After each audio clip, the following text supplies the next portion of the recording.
Hi there, it's me, Freshie. Despite it coming out in April 2011, I first played Portal 2 in October 2015, shortly after I played the first game during my freshman year of high school. Also, when games like Splatoon and Minecraft were fresh on my mind. Ah, those were the days. Anyway, Portal 2 was one of, if not my best first-time playthrough of any game I've ever played, and I still love it to this day. The puzzles and gameplay overall were solid, but the story is what really stands out to me in Portal 2, specifically the characters in it. GLaDOS is back and more compelling this time around, and Cave Johnson gives you more perspective on the history of Aperture, but there's one character that really stands out to me, not only because of his endearing personality, but also because of his role in the story. I am of course talking about Wheatley. Wheatley is one of my favorite characters, not just in video games, but in fiction as well. I mean, you could probably tell by my profile picture. Today I want to talk about why I love this British metal ball so much and why I find him so compelling as a character. There are three aspects of Wheatley I want to talk about. His role in the first half of Portal 2, his role in the second half, and the psychology behind him and why he behaves the way he does. Keep in mind that a lot of this is my interpretation of what I observed throughout the game, so if I'm wrong about anything, let me know. Also, this video does contain spoilers for both Portal games, so watch at your own risk if you haven't played them.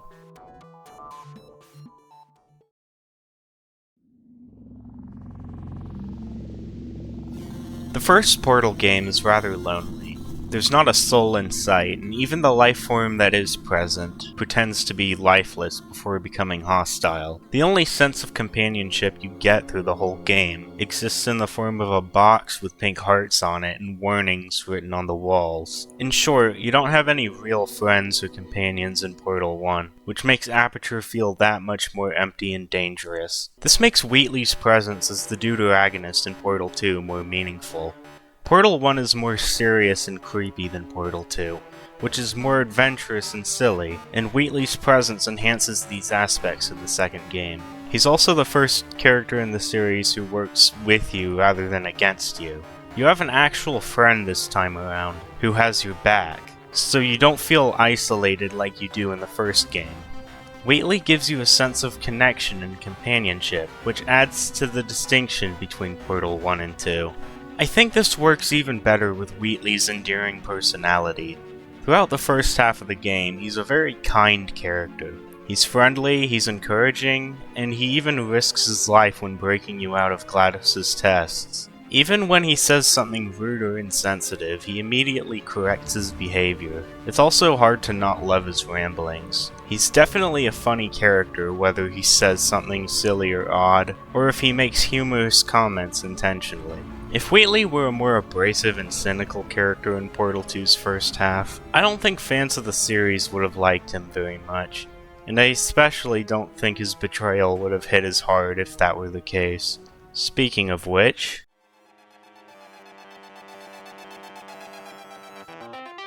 before I actually played Portal 2, I already knew about Wheatley's existence, but I didn't know that he would turn evil halfway through.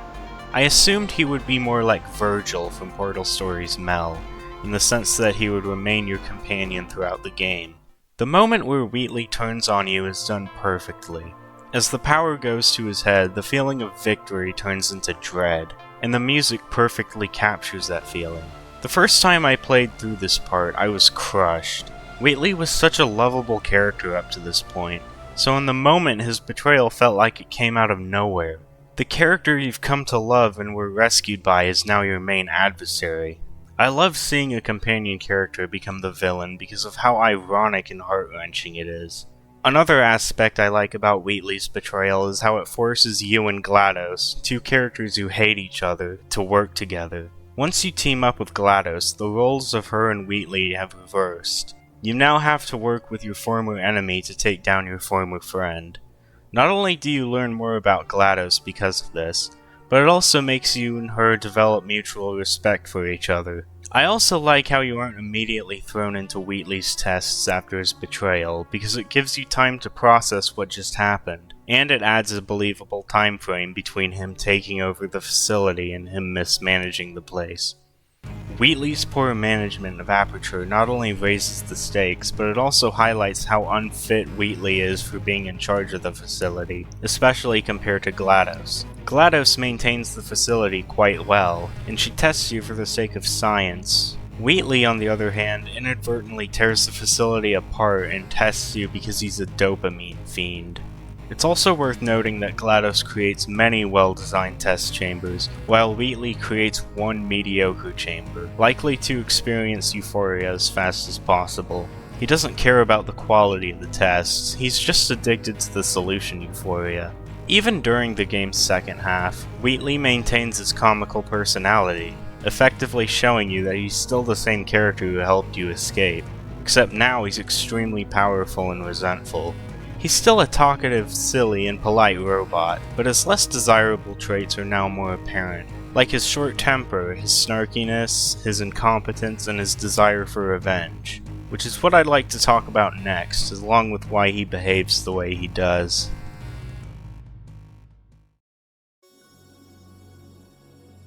Wheatley wasn't a bad person at his core, but he did have Machiavellian traits that made him susceptible to power corruption.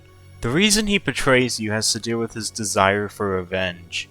He holds grudges, like when you failed to catch him off his management rail, or when GLaDOS crushed him after her awakening. He also falsely assumes you want to leave the facility without him, so he brings the elevator right back down. All of these events are even recounted by him when he's venting during the final battle.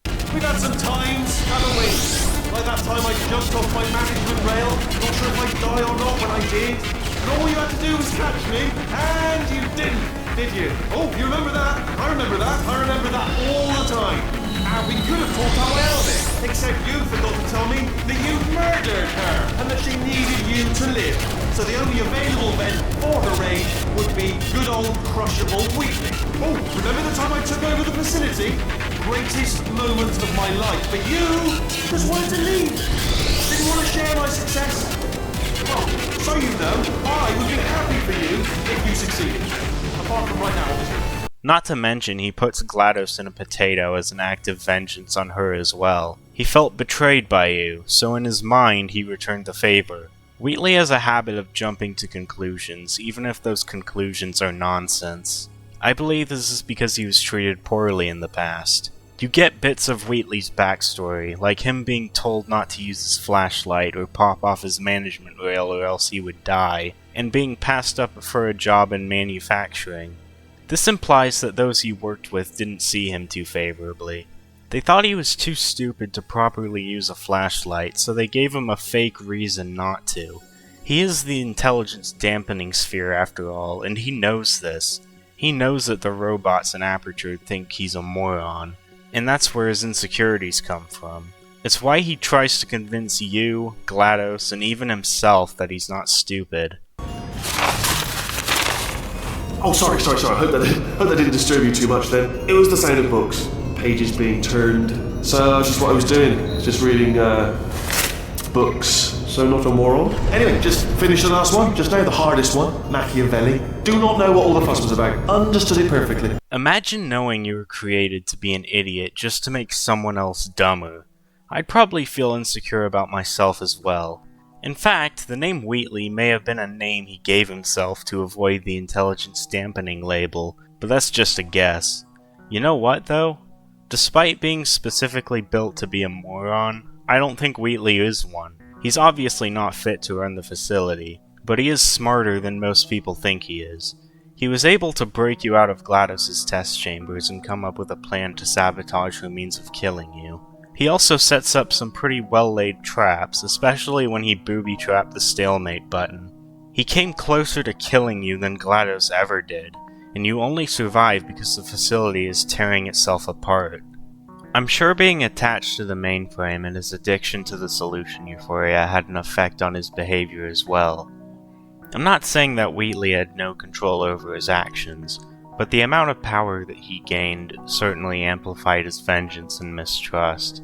Wheatley is a great example of a good character corrupted by power. The reason Wheatley ends up in space is because he overestimated his ability to run Aperture. I'm sure he received quite an ego boost after taking Gladys's place, which led him to believe he could run the facility, but he was never meant to. He should have stuck with his plan to escape with you. If he had put his vengeance and ego aside, things would have worked out better for him.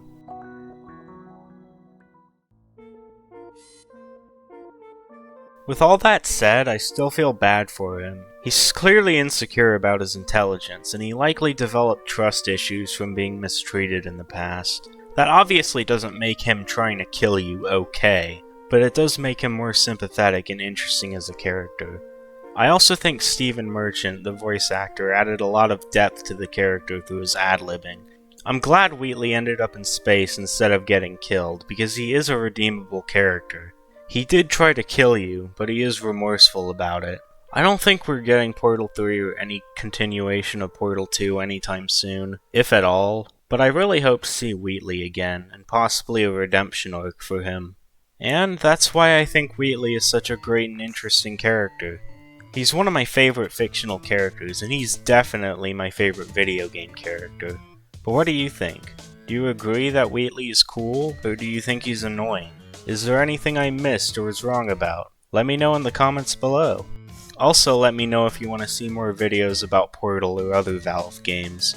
And if you enjoyed this video, consider subscribing. Anyway, this is Freshy Samuel, signing off.